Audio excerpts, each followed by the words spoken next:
Welcome to this YouTube video. In today's video, we're going to take a look at the United Nations Expert Mechanism's visit to the US.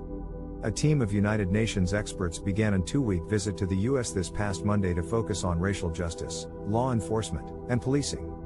Their visit is in response to the widespread outcry that emerged after George Floyd, a black man and Minneapolis resident, was killed in 2020 by a white police officer. The team will visit Washington, D.C., Atlanta, Los Angeles, Chicago, Minneapolis, and New York City. During their visits, the team will meet with various government officials, law enforcement, civil society organizations, and places of detentions.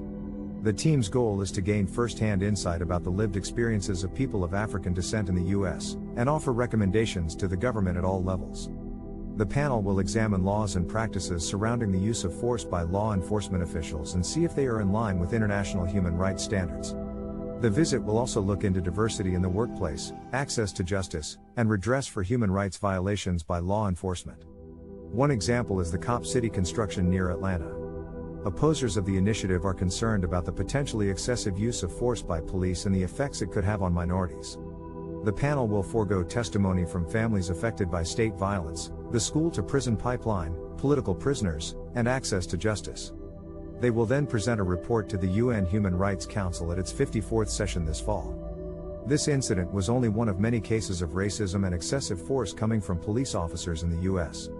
Racial justice is an ongoing matter that requires continual attention and discussion. With the United Nations visit and their panel of experts examining the situation, hopefully their insights and recommendations can provide support to fight systemic racism, excessive use of force, and promote accountability and justice in the U.S. We hope you enjoyed our overview and discussion of the UN's Expert Mechanism visit to the U.S. Be sure to look out for the results of their panel report and keep paying attention to other notable cases of racism and excessive force in the U.S.